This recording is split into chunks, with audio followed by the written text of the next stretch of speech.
It's Tuesday, July 13th, and this is now on HNN. So it's not about visitors to our islands, it's about us. A new health department report shows the highly transmissible Delta variant is spreading in Hawaii. The key is to identify it early. A new warning about the Johnson & Johnson COVID vaccine. I'm Natalie Brand with why doctors say the benefits still outweigh potential risks. Plus, the states the CDC is watching for a surge in COVID cases. The slowing pace of vaccinations prompts the consideration of capacity limits at UH football games. If we can allow all these tourists to come in, we can have our people of Hawaii to support our team. These stories, plus Joe Biden is planning a visit to the state.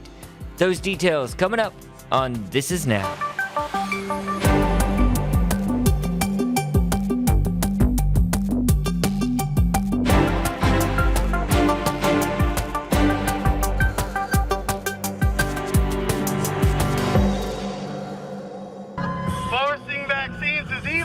New at noon, the Aloha Freedom Coalition has been taking to the streets in protest this morning. Organizers are calling the current push to get people vaccinated and mask-wearing rules, specifically in youth, a, quote, perverse injustice on citizens.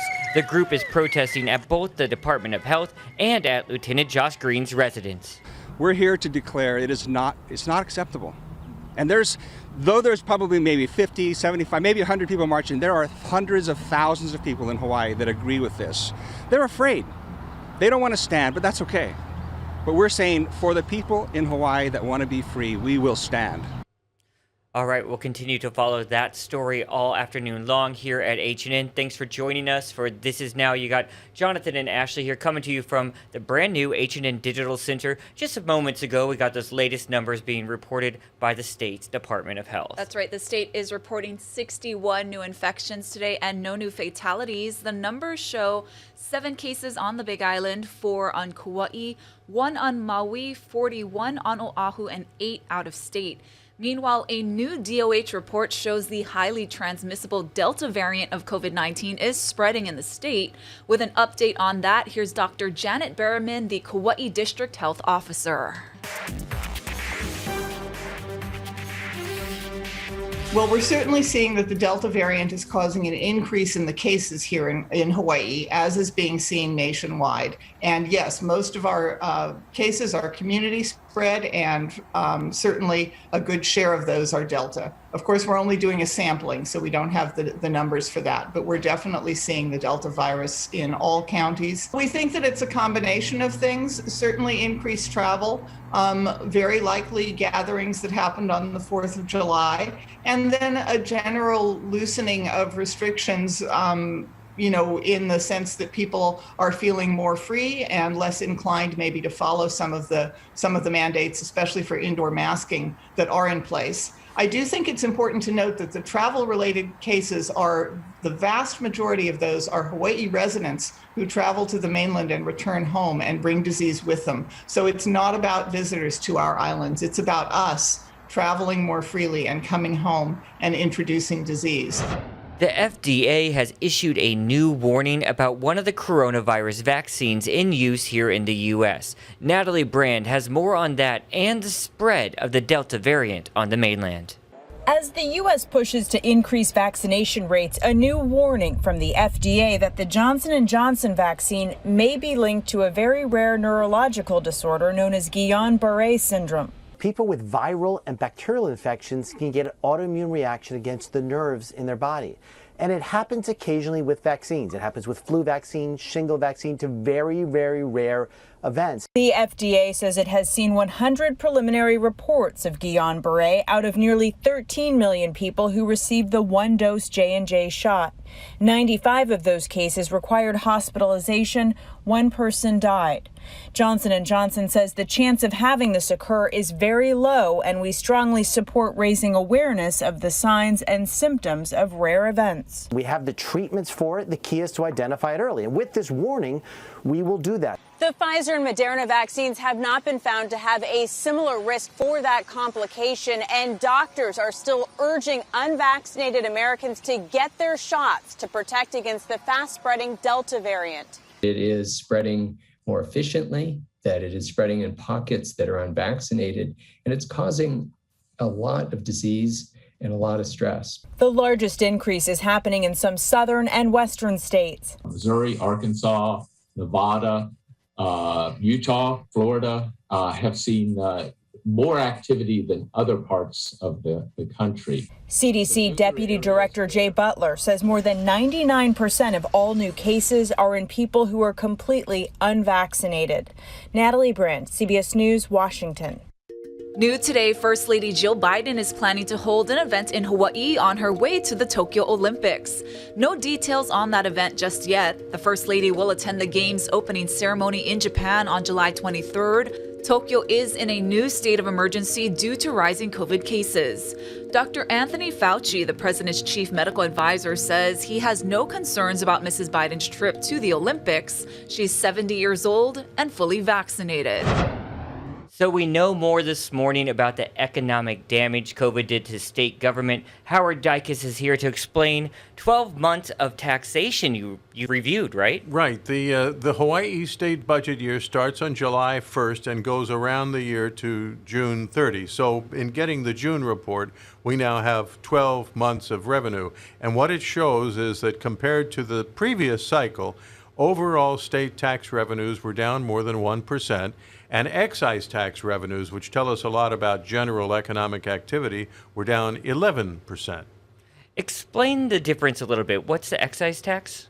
Well, the excise tax is like a sales tax, only broader. It attaches every time there's a transaction, and it basically taxes everything that moves. And as a result, the more economic activity there is, the more excise taxes will be paid. It's a pretty good proxy for how the economy is doing overall.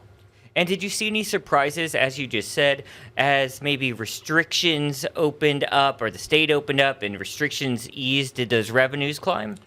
Yes, and I think it was surprising that overall tax revenues, which is not just the excise tax, but also personal and corporate income taxes and the hotel tax and other stuff, you put it all together and you get an only 1% decline. That's smaller, I think, than some economists expected. So in some respects, that's a good sign. And while we got you here in the H&N Digital Center, what's the latest on that tourism boom? I know you got some new arrival numbers, right? Yeah, I think some people thought that perhaps that we got a huge 4th of July weekend bump, that maybe it would subside after that. Well, it didn't.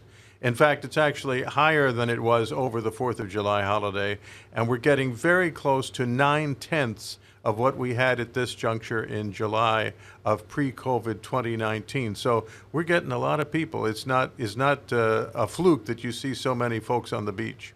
And I was talking to an aviation expert last week and travel expert, and they were saying a lot of the airlines have been adding so many routes to the state. Do you think some of those will go away as more places open up, like internationally?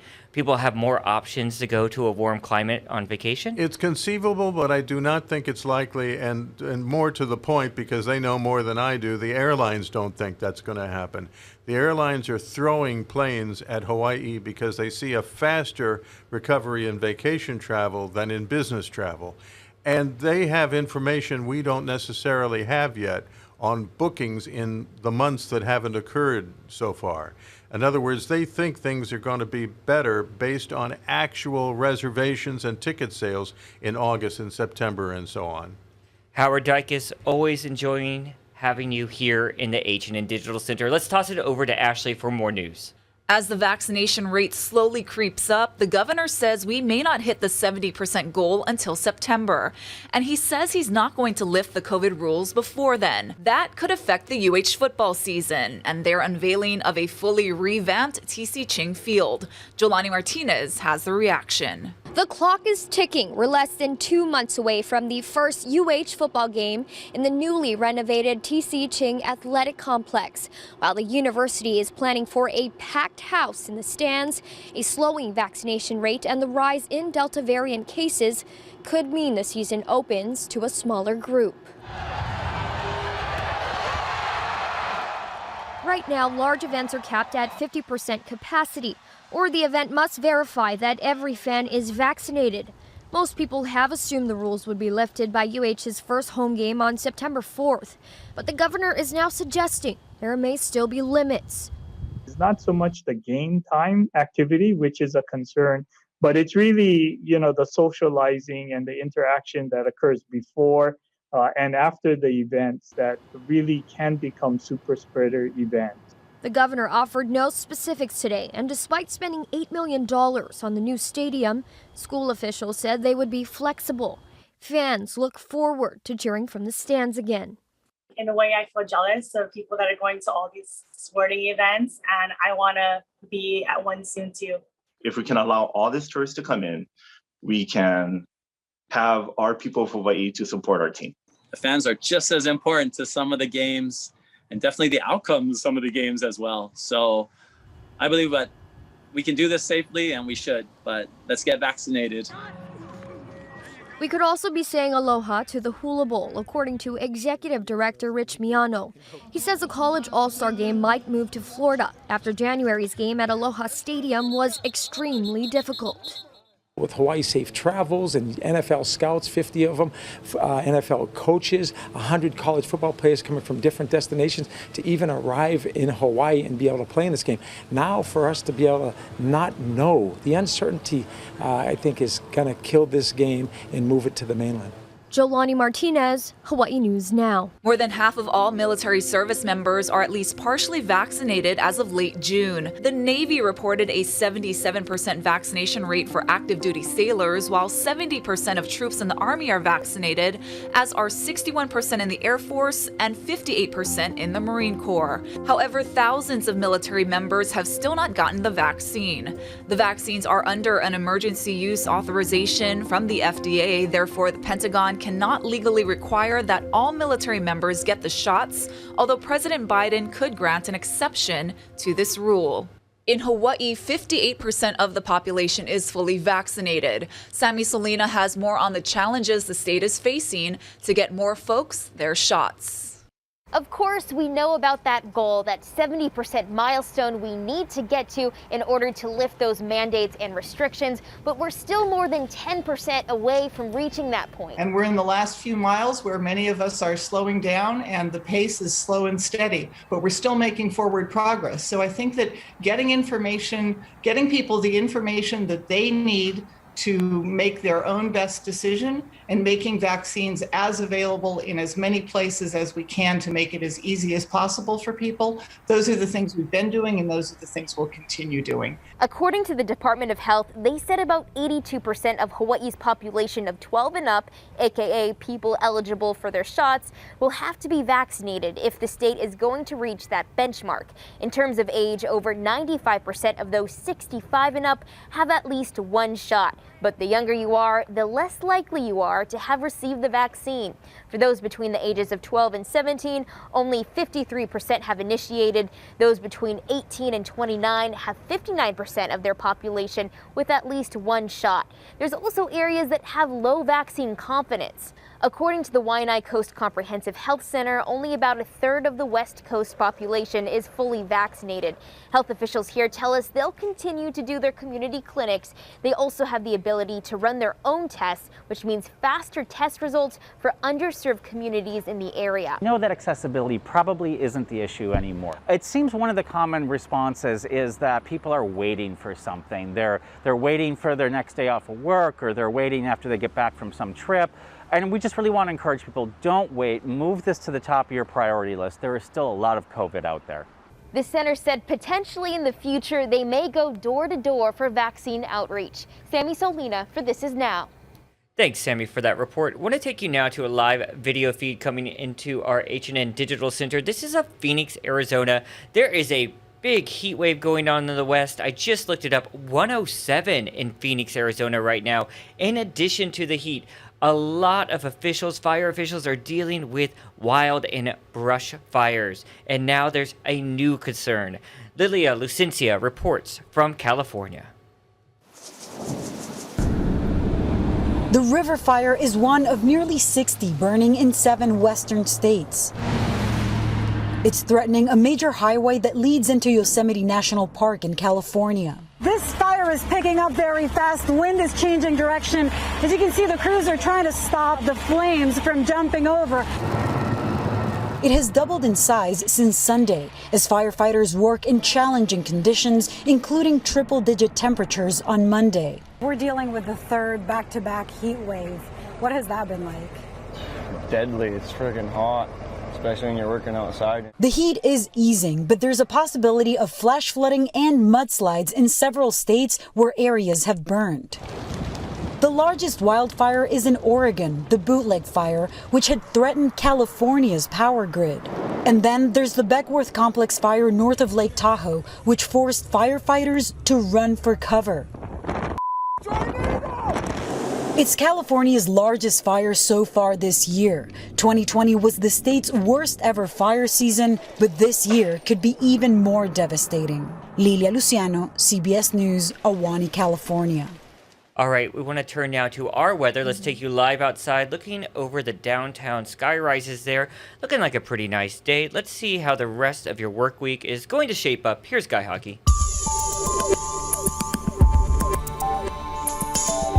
How's it on this Tuesday? We're still cyclone-free in the Central Pacific, and we aren't going to see a whole lot of rain either. We're going to see these windward and Mauka showers continue for the next several days, mainly falling on the windward sides, mainly falling in the overnight and early morning hours. And if you get caught in a shower, it'll be very brief because those winds from Maui to Kauai will be pushing the showers along very quickly. That limits the rainfall buildups, right? So it's going to be a gorgeous day today, just like yesterday. High temperature near 90, brisk and breezy trade winds, UV index still extreme, and the only weather alert is the small craft advisory for the waters around Maui and the Big Island. Now, the biggest waves will be rolling into the east side because of that trade wind swell, so maybe some shoulder high waves, maybe likely a little bit bigger by tomorrow.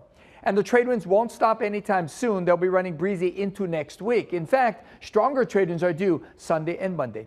Keep it here on Hawaii News Now. We'll have all your severe weather updates. Coke fans of the classic versus Coke Zero have really got the internet talking today. That's because Coca-Cola announced they're changing things up. So I want to show you guys this new images we got in of what exactly they're doing. Not only is Coca-Cola changing the can of Coke Zero, but they're also changing the taste. Yeah, they're saying they're changing it to taste more like regular Coke, but it would still use artificial sweeteners and keep those calories down. But again, they are also changing the appearance, and as you can see there, they did away with a lot of the black. It's usually more of a black can and a little red and white detail. Now it's mostly red. And my feeling on this is that I think it's going to confuse people maybe because it looks a little bit more similar to the regular Coca-Cola can, and if you grabbed one of those, obviously, it's still going to taste different. Are you a Coke Zero drinker? I like it. You know, I like my caffeine. Right. And I usually reach for the 0-calorie or low-calorie options before the regular, but I don't know. I'll try it. I like the branding. I'll try it. Yeah.